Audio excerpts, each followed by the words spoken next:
හරි ළමයි කොහොමද? අදත් අපි අරන් අවිල්ල තියෙන ඔයාලට වැදගත් හිරි පාඩයක්. ඉතින් අද අපි කතා කරන්නේ යාන්ත්‍ර විද්‍යාවේ ඔයාලට හම්බෙන ගුරුත්වය යටතේ චලිතය ගැන තමයි අපි කතා කරන්න යන්නේ. එතකොට මේ ගුරුත්වයේ චලිතයේදී වැදගත්ම කොටසක් අහු වෙනවා. අපි ඒ ගැන තමයි කතා කරන්නේ. එතකොට මේකෙන් ගැටලුවක් එන්නත් පුළුවන්, නොවෙන්නත් පුළුවන්. නමුත් කෝකට හරි කමන්නේ. ඔයාලා මේකට සූදානම් වෙලා යන්න තරමට ඔයාලා ලේසි. මොකද ලකුණු රැස් කරන්න ගොඩක් පහසුයි මේකෙන්. මේකේ අහන්න තියෙන වපසරිය ගොඩක් අඩුයි. නමුත් අර අපි කියන වගේ මේ වෙනස් විදිහේ ප්‍රශ්න හදලා දාන්න පුළුවන් මේකේ. හින්දා මේ තීර ටික හරියට දැනන් යන්න ඔළුව හරියට හදාගන්න අපිට පුළුවන් ගැටලුවක් ආවොත් ලස්සන මුහුණ දෙන්න. හරි? අද අපි කතා කරන්නේ එතකොට ගුරුත්වය යටතේ චලිතය ගැන. එතකොට අපි ඉස්සෙල්ලාම කතා කරමු මොකද්ද මේ ගුරුත්වය කියන්නේ කියලා. නැත්නම් ගුරුත්වාකර්ෂණ බලය කියලා අපි හඳන්නේ. එතකොට මම මෙතන සරලව අදහසක් දෙන්නම්. සංකීර්ණ නෙවෙයි සරල අදහසක්, දල අදහසක් වලට ගන්න. මොකද අපිට වෙනම පාඩමක් තියෙනවා ගුරුත්ව ශ්‍රේෂ්ඨ කියලා. ඒකෙදී අපි මේවා සංකීර්ණව ගැඹුරට කතා කරනවා. මෙතෙන්දී අපි කතා කරන්නේ මේක හරහා ඇතිවෙන සංසිද්ධියක් ගැන විතරයි. ගුරුත්වාකර්ෂණ බලය නිසා ඇතිවෙන සංසිද්ධියක් ගැන විතරයි. නමුත් ගුරුත්වාකර්ෂණ බලය කියන එක කවුරු හරි මෙතන දන්නේ නැති ළමයෙක් ඉන්නවා නම් ඒ ළමයාට දැනගන්න චුට්ටි දෙයක් අවබෝධ වෙන්න මම කියන්නම්. අපි හිතමුකෝ යම්කිසි වස්තුන් දෙකක් තියෙනවා කියලා ස්කන්ධ දෙකක් තියෙනවා නම් ඒ දෙන්න හැම වෙලේම try කරනවා ළඟට එන්න. හරි? අන්න ඔය වගේම සංසිද්ධියක් වෙනවා පුත දැන්. පෘථුවිය ගත්තාමත් ස්කන්ධයක්නේ. ඒ පෘථුවිය සහ පෘථුවිය අවට තියෙන ස්කන්ධ ටික අතරත් මේ වගේම ආකර්ෂණ බල ටිකක් වැඩ කරනවා. මෙන්න මේ ආකර්ෂණ බලය වැඩ කරන හින්දා ශේෂ්ත්‍රයක් හැදෙනවා. ඒ බලය දැනෙන ප්‍රදේශයක් හම් වෙනවා. හරි?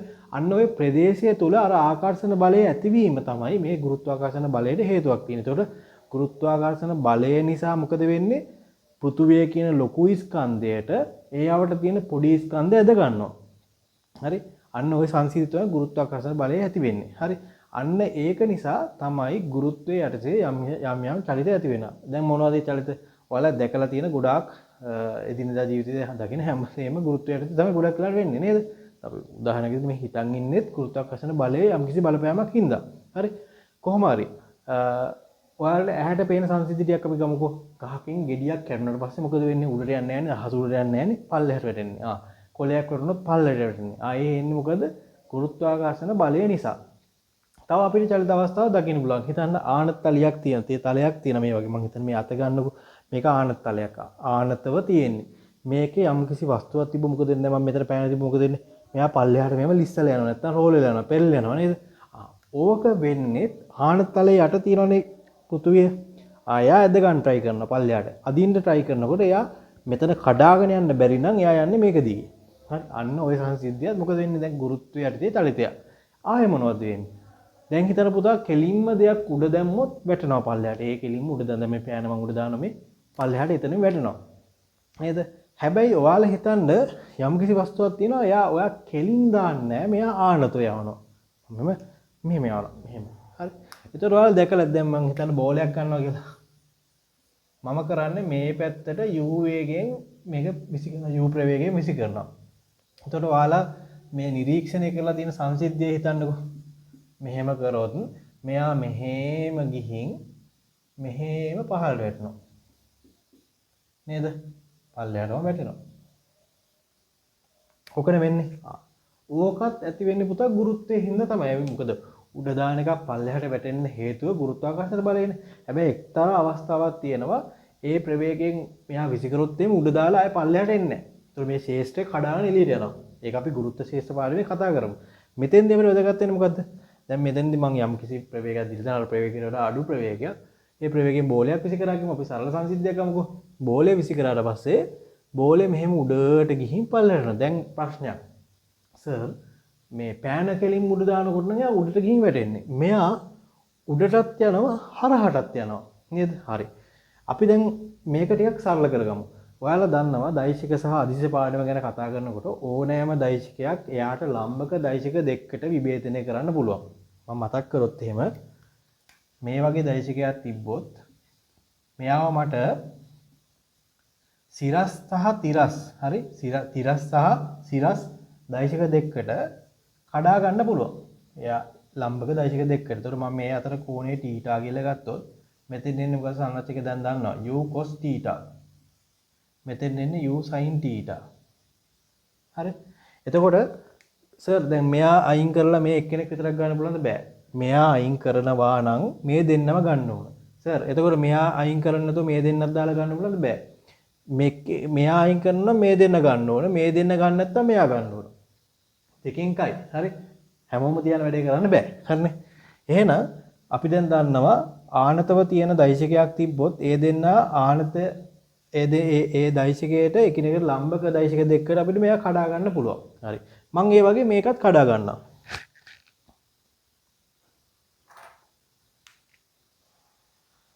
මට මේ කෝණය ගමු අපි නිකන්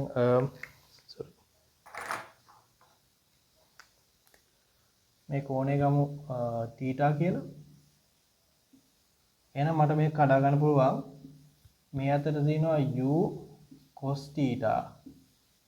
කෝණයත් එක්ක හැදෙන සංලච්ඡකයට අපි cos අගය තමයි දාන්නේ. මේ අතට තියෙනවා u sin θ. හරි. දැන් අහන්න එපා අයිසර් මේ u cos θ sin θ දැම්මේ මේ පැත්තට sin θ දාලා u මේ පැත්තට cos θ දාන්න පුළුවන් කියලා. මේක ඔයාලට මැච් කරන ළමෙක් නම් ත්‍රිකෝණමිතියදී ඔයාලට උගන්වනවා. බයෝ කරන ළමෙක් නම් මේක මේ විදිහට තියෙනවා කියලා කටපාඩම් කරලා ගත්තට පස්සේ නෑ. මොකද මේවා ඔප්පු කිරීම කරලා අරගත්ත දේවල්. අර මෙතෙන්දි දැන් කොහෙවදීවත් ප්‍රශ්නයක් අහන්නේ මේ සංරචකය ඇයි ගත්තේ මේ විදිහට sin θ cos θ දාලා ගත්තේ කියලා අහන්නේ. මොකද ඒවා කලින් කරලා ඔප්පු කරලා තියෙන හින්දා අපිට දැන් මේ අවස්ථාවේදී ෆිසික්ස් වලට ඕනේ නැති හින්දා මම ආයෙ එතන මේව කරන්න යන්නේ නැහැ. හරි. එතකොට අපිට ඉස්සරහට කතා කරන්න පුළුවන් ඕන නම් පොඩි ටිකෝණයක් අරගෙන ඒක අපිට සාධනය කරන්න පුළුවන් කවුරු හරි අවශ්‍ය කෙනෙක් ඉන්නවනම් කමෙන්ට් එකක් දාලා අපි ඉස්සරහට කතා කරමු. හරි. එතකොට දැන් මම දැන් මේ u වෙනකොට මොකද කරේ? අගයන් දෙකක් හදාගත්තා නේද? දෛශික දෙකක් හදාගත්තා. හරි. දැන් මේ බෝලයට උඩටත් ප්‍රවේගයක් තියෙනවා තිරසටත් ප්‍රවේගයක් තියෙනවා. ඒතකොට බෝලය මත දෙන්නෙක් වැඩ කරනවා නේද? තනියෙන් වැඩ කරන්නේ නැහැ දැන්. තනියෙන් වැඩ කරන මෙයා විතරක් නැතුව මෙයා විතරක් තිබ්බනම් කෙලින්ම උඩ යන ප්‍රශ්නයක් නැහැ. දැන් මෙයාත් ඉන්නවා. එයා මොකද කරන්නේ? එයා හදන්නේ බෝලේ මෙහෙට අදින්න, උඩට අරන් යන එක්කන හදන්නේ උඩට අදින්න. ඕකනේ. ඒකින්ද තමයි පුතා මෙයා මෙහෙට අදින්න හින්දා බෝලේ ටිකක් ඉස්සරහට යනවා. මෙයා උඩට හින්දා ඒ බෝලේ ඉස්සරහට යනවා උඩට යනවා. හරි? ඒතකොට මෙයා මෙහෙමනේ යන්නේ නේද? ඔන්න උඩට යනවා. තව පොඩ්ඩක් උඩට යනවා. මාර වැඩේ එක තැනකදී උඩට ගිහින් ආයෙ පල්ලෙහාට එනවා. ඇයි එහෙම වෙන්නේ? නේද? ඇයි මේ උඩට ගිහින් ආයෙ පල්ලෙහාට එන්නේ? හරි. අපි මේව කතා කරමු. පෘථුවියේ මේක නම් පෘථුවිය වටා මේ උඩින් තියෙන්නේ පෘථුවියට ලම්බකව ගත්තොත් එහෙම ගුරුත්ව ශේෂ්ත්‍රය. අර මං කිව්ව කතාව. හරි. ඒතර මේ ශේෂ්ත්‍රයක් වැඩ කරනවා මෙහෙම. මේ ශේෂ්ත්‍රයෙන් හින්දා තමයි මොකක්ද ඇති වෙන්නේ? ගුරුත්වාකර්ෂණ බලය. එතකොට ඒ ගුරුත්වාකර්ෂණ බලයෙන් හින්දා ගුරුත්ව ත්වරණයක් වැඩ කරනවා මං g කියලා ගන්නවා. හරි. එතකොට ඔයාලට තේරෙන්න ඕන ගුරුත්වාකර්ෂණ බලයක් වැඩ කරනවා. ඒ බලයෙන් හින්දා ගුරුත්ව ත්වරණයක් තියෙනවා g කියලා. එතකොට ත්වරණයක් හින්දා එතනින් බලයක් ඇති වෙනවා. මේ ස්කන්ධය මත අර ආකර්ෂණ බලය ඇති වෙච්ච ගමන් මොකද වෙන්නේ? මෙයා මෙහෙම පල්ලෙහාට අදිනවා. මෙතෙන්දිත් අදිනවා. මෙතෙන්දිත් අදිනවා. හරි. හරි. එතකොට මේ අපි කතා කරන u sin θ අගය උඩට වැඩ කරනවත් එක්ක ඒ හරහා ඇති වෙන බලයක් තියෙනවනේ. ඒ බලයට ප්‍රතිඋද්ධ දිශාවට ගුරුත්ව ශේෂ්ත්‍ර තීව්‍රතාවය මගින් නැත්නම් ගුරුත්ව ශේෂ්ත්‍රය මගින් ඇති කරන බලයක් තියෙනවා මේ පල්ලෙහාට තියෙන්නේ. එතකොට මෙයාගේ හයිය තියෙනකන් මෙයා උඩට යනවා. හැබැයි මෙයා උඩට යන්න මෙයාගේ හයිය අඩු වෙනවා. නේද? හයිය අඩු වුණාම මෙයා බලවත් වෙනවා. එයා බලවත් වුණාට පස්සේ එතනින් එහාට යට යන්න දෙන්නේ නැහැ. හරි? හැබැයි යන්න දෙන අවස්ථාව තියෙනවා. මං කිව්වනේ ඉස්සෙල්ලා ඒ යන්න දෙන අවස්ථාව තිබ්බොත් ගුරුත්ව ශේෂ්ත්‍රයේ අභිභව යනවා. ඒතකොට එතනින් ඉලිටනවා. නමුත් මෙතෙන්ද අපි ඒක කතා කරන්න අවශ්‍ය නැහැ. ඒතකොට මෙයා මොකද කරන්නේ? මෙයා මෙහෙම බලය තියෙනකන් තල්ලු කරන් උඩට යනවා. හැබැයි ටික ටික යාගේ බලය අඩු වෙනවා. අඩු වෙනකොට මෙයා බලවත් වෙනවා. බලවත් වුණකන් එයා එතනින් එහාට යන්න දෙන්නේ නැහැ. මොකද කරන්නේ? දැන් යන්න පල්ලෙහාට කියලා තල්ලු කරලා දානවා පල්ලෙහාට. ඒ හින්දා තමයි මෙයා උඩට යනවා. හැබැයි එක්තරා උපරි මුසකට ගිහින් එන්න අඩු වෙලා ආපහු පොළොවට එනවා. හරි. හැබැයි තොර සර් අයි මේක මේ පැත්තට මේ අඩු වෙලා නැත්තේ. මෙයාත් මග නතර වෙන්න එපා. මග නතර වෙන්නේ නැති හේතුව මෙයාට පහළට බලයක් වැඩ කරාට මෙයාට මේ අතට ප්‍රතිබුද්ධ බලයක් කොහොමද වැඩ කරන්නේ නැහැ. හරි. මෙයාට මේ පැත්තට බලයක් වැඩ කරන්නේ නැහැ. බලයක් වැඩ කරන්නේ නැහැ කියන්නේ තොරණයක් නැහැ. මෙයා ඒකාකාර ප්‍රවේගයෙන්ම ඉස්සරහට යනවා. ඒතකොට එයාට කිසි ප්‍රශ්නයක් වෙන්නේ නැහැ. හරි? කිසිම ප්‍රශ්නයක් වෙන්නේ නැහැ. ඒතකොට මේක තමයි පුතා ප්‍රක්ෂිප්තයක් කියලා අපි කියන්නේ. ඒතකොට මේ හැඩයට ගමන් කරන වස්තුවක් ගියොත් අපි කියන්නේ ප්‍රක්ෂිප්තයක් ගියා කියලා. හරි. ඒතර ප්‍රක්ෂිප්තයක හැඩයක් තියෙනවා. ඒතර මේකේ හැඩේ මේ පතේට අපි කියනවා පරාවලයක හැඩයක් කියලා. ඒතර මේ හැඩය තියෙනවනම් මේක ප්‍රක්ෂිප්තයක් කියලා අපිට ගන්න පුළුවන්. පැහැදිලිනේ. ඒතර මේකේ ඇති වෙන දේවල් ටිකක් තියෙනවා බලන්න. එක්තරා උපරිම උසක් තියෙනවා. මේ යන්න පුළුවන් උපරිම උසක් තියෙනවා. හරි. ඒ වගේම එයාට තිරස් පරාසයක් තියෙනවා. මේ ආරම්භක තැනයි අවසාන තැනයි අතර මේ තියෙනවා. හරි. තිරස් පරාසයක් තියෙනවා. ඒතකොට ප්‍රක්ෂිප්තයකදී අපිට බලන්න පුළුවන් දේවල් කිහිපයක් තියෙනවා. මොකද්ද? ආරම්භක ප්‍රවේගයක් තියෙනවා. ආරම්භ වෙච්ච කෝණයක් තියෙනවා. ඒ ප්‍රවේගයෙන් ගමන් කරනකොට ගමන් කරපු උපරිම උසක් තියෙනවා. ඒ වගේම ගමන් කරපු උපරිම තිරස් පරාසයක් තියෙනවා. එතකොට බාහිර ප්‍රතිරෝධී බල සලකා හැරියු සාමාන්‍ය අපි මේ ගණන් දෙනකොට ඒවා අමතක කරනවා. ෆිසික්ස් වල ඔයාලට තියෙන. හරි. බාහිර ප්‍රතිරෝධී බල නැහැ කියලා හිතලානේ අපි ගණන් දෙන්නේ. ඇත්තටම මේ වායු වංශ වල වදින්න පුළුවන් නේද? කුලගක් එන්න පුළුවන්, බෝලේ පැත්ත වෙනස් වෙන්න පුළුවන් නේ. සංසිද්ධි වෙනවනේ. නමුත් අපි බාහිර ප්‍රතිරෝධී බල නැහැ කියලා හිතුවොත් එහෙම මෙතනින් දුන්න මේ u ප්‍රවේගයම පල්ලෙහාට එනකොට මෙතනින් තියෙන්න ඕන. හරි. ශක්තිය හානි වුනේ නැත්තම්. හරි. ඒක සාමාන්‍ය අපිට දෙන ගණන් වල ඒක සිද්ධ වෙනවා. හරි. එතකොට සංරචක දෙක නේ සංරචක දෙක මේක වැඩ කරන්නේ මෙහෙම අන්තිමේට. මේ පැත්තට තියෙනවා මේ පැත්තට මේකම තියෙනවා u cos theta මේ පැත්තට තියෙනවා u sin theta. හරි. මුලින් උඩට ගියා දැන් පල්ලෙහාට ආවා. හරි. එතකොට සර් ප්‍රශ්නයක් නේ. එතකොට මෙයාව දැන් මේ උඩට යනකොට මෙයාගේ ශක්තිය අඩු වුණා මෙතෙන් බිඳු වෙලායි කොහොමද මේ u sin theta ආවේ? ප්‍රශ්නයක් නේද ඔයාලට? හරි. මම කියන්නම්. යම්කිසි වස්තුවක් එයා පෘථුවියේ ඉන්නවට වඩා එයා උස වැඩි කරගන්නකොට එයාගේ මොකද්ද වැඩි වෙන්නේ? තමන්ගේ විභවය වැඩි කරගන්න. මම ඉන්න තැන විභව ශක්තිය වැඩි කරගන්න නේද? ඇයි දැන් හිතන්නකෝ ඔයා පෘථුවිය උඩ ඉඳලා නිකන් උඩ පැනලා වැටුනොත් එහෙම පෘථුවියටම හානිය අඩුයි නේද? ඒ කියන්නේ වගේ ගබ්දා වෙලා තිබ්බ ශක්තිය අඩුයි. හැබැයි ඔයා උඩ බිල්ඩින් එකකට ගිහින් බිමට පයින්නවා. පැනනොත් මොකද වෙන්නේ? ඔයා පුපුරලා කෑලි වලට කැල්ල යනවා. නේද? අතපය කැල්ල යනවා.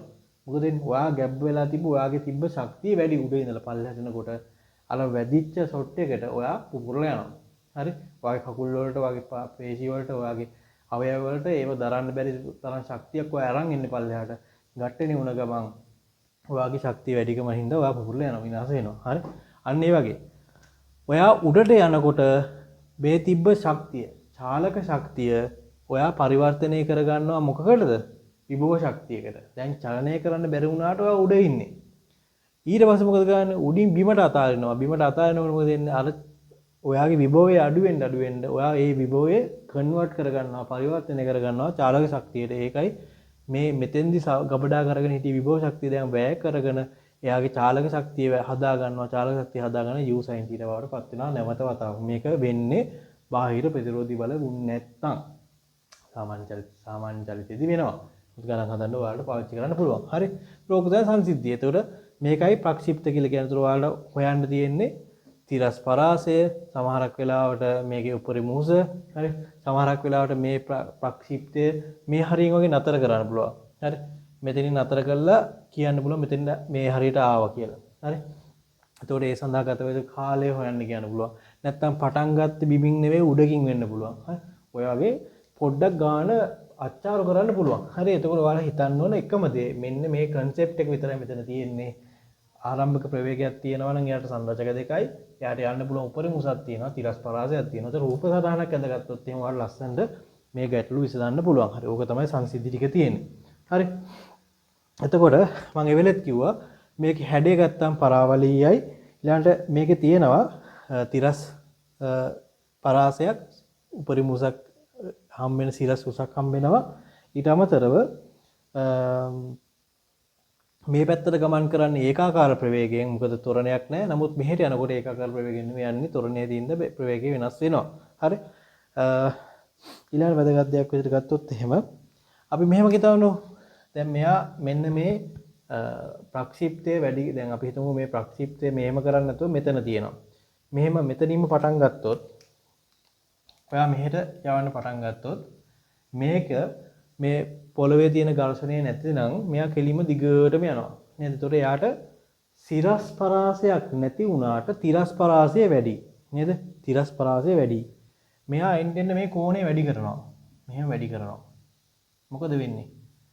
එන්න කෝණේ වැඩි වෙනකොට පුතා මේක මොකද දන්නවද වෙන්නේ? මේ යන්න තියෙන තිරස් පරාසය මොකද වෙන්නේ? එක්තරා අගයකට වැඩි වෙලා ආය අඩු වෙනවා. හරි? මේ බලන්නකෝ මම මේ වෙනම අඳලා පෙන්නන්න. ඔන්න මෙහෙම තියෙනවා නම් කෙලින්ම යනවා. ප්‍රශ්නයක් නැහැ කෙලින්ම යනවා. යා. චුට්ටක් යනකොට මෙහෙම යනවා. තව චුට්ටක් එහාට යනකොට මෙහෙම යනවා. තව චුට්ටක් එහාට යනකොට මෙහෙම යනවා. තව චුට්ටක් එහාට යනකොට මෙහෙම යනවා. එක තැන උඩ ගියොත් එහෙම මෙහෙම ගිහින් වැටෙනවා. කොහොමද එන්නේ? ඊට පේනවා කෝණය වැඩි කරනකොට මෙන්න මේ තිරස් පරාසය මොකද වෙන්නේ? වැඩි වෙලා උපරිම වෙලා අඩු වෙනවා. වැඩි වෙලා උපරිම වෙලා අඩු වෙනවනේ. හැබැයි සිරස් පරාසයට මොකද වෙන්නේ? මේ උඩට යන එක. එයා කෝණය වැඩි කරනකොට එන්න වැඩි කර ගන්නවා මේ. පටන් ගද්දි බිඳුවයි ඊළඟ එකේදී මෙච්චරක් ගියා, ඊළඟ එකේදී මෙච්චරක් ගියා, ඊළඟ එකේදී මෙච්චරක් ගියා, අනිත් එකේදී මෙච්චරක් ගියා, ඊළඟ එකේ මෙච්චරක් ගියා. එහෙනම් ඔන්න සත්‍ය අසත්‍ය ප්‍රකාශ අහනකොට ඔයාලට ඔය එන්න පුළුවන්. හරි? ප්‍රක්ෂිප්තයක ප්‍රක්ෂේපණ කෝණය වැඩි කරන් යනකොට සිදුවිය හැක්කේ කියලා අහන්න පුළුවන්. මොකක්ද අහන්න පුළුවන්?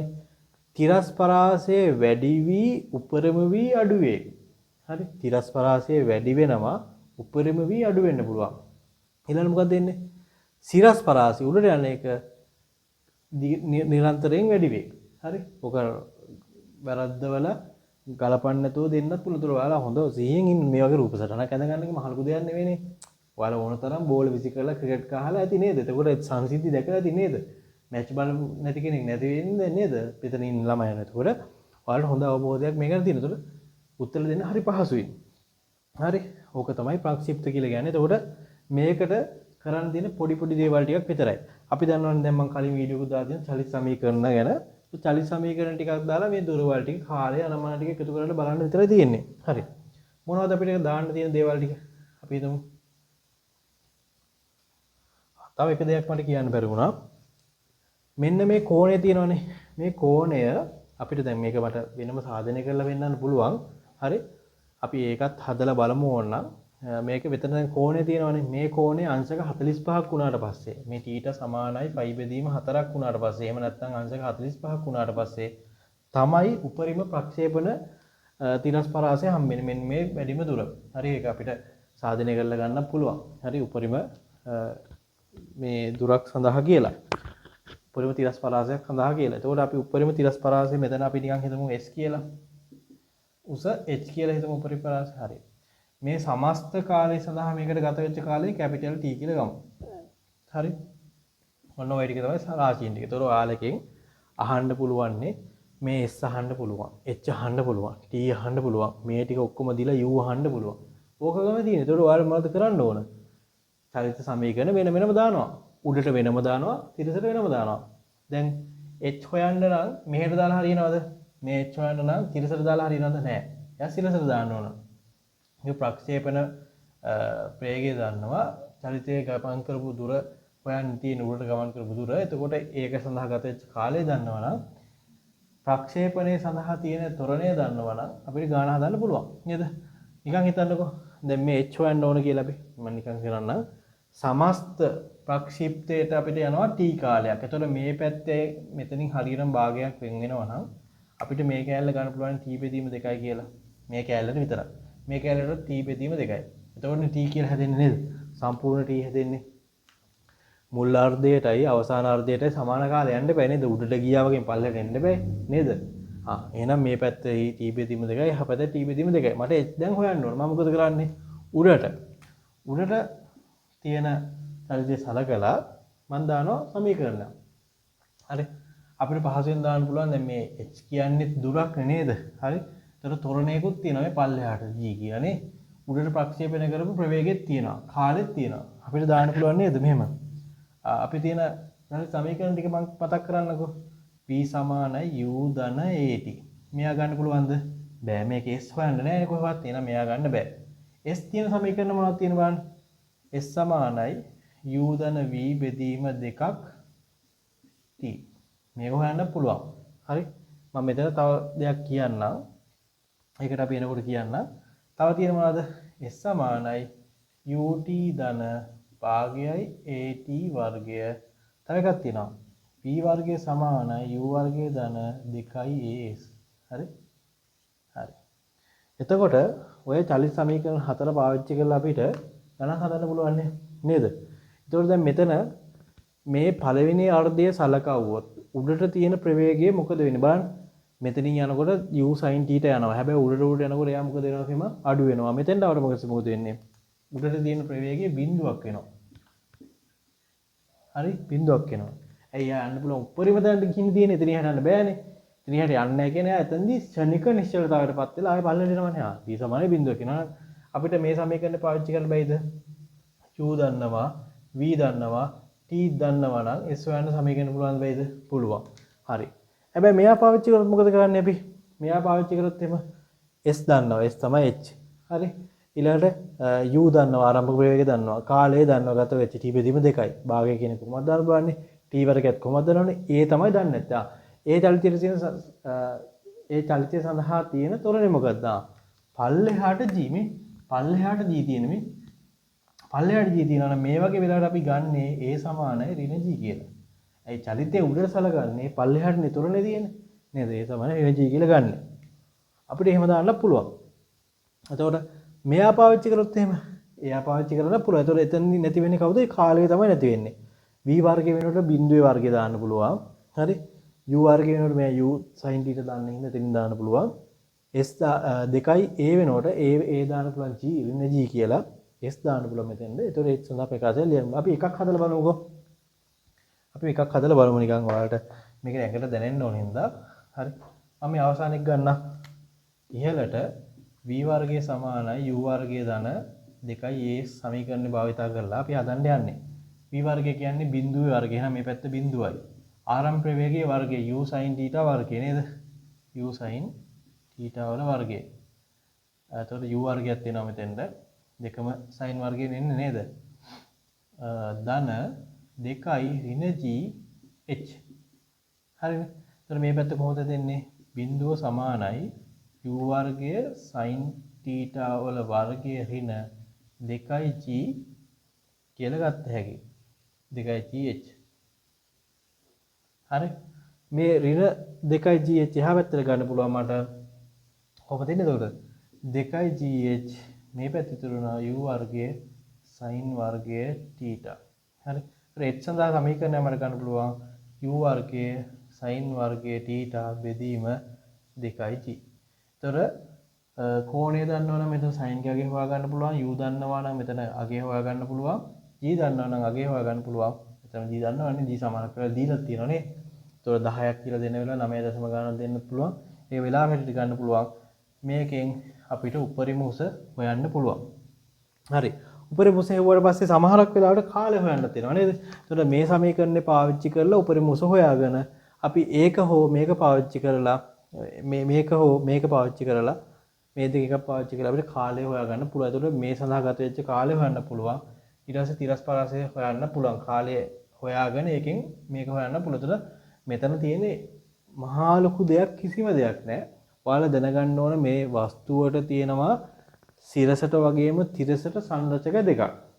එතකොට හොයන්න කියන සංරචකයේ කෝකටද අදාළ කියලා බලලා ඒ පැත්තට චලිත සමීකරණ දාන්න විතර තියෙනවා. එතකොට සැලකිලිමත් වෙන්න ඕන එකම අවස්ථාව තියෙන්නේ මේ උඩ පැත්තට දානකොට. එතකොට තොරණේ හැමදේම තියෙන පල්ලෙහාට ඍණ g කියලා ගන්නවා. හරි. ඔක තමයි තියෙන සංසිද්ධිය. හරි. මම හිතලා දැන් ඔයාලට ප්‍රක්ෂිප්ත තීර ටික හොඳට යන්න නැති කියලා මොනවා හරි තේරෙන්නේ නැත්නම් තියෙන පල්ලෙහා කමෙන්ට් සෙක්ෂන් එකේ කමෙන්ට් කරන්න පුළුවන්. ඊළඟට ඔයාලට මම තව වීඩියෝ එකකින් අරන් එන්නම් ආදර්ශ ගැටලුවක්.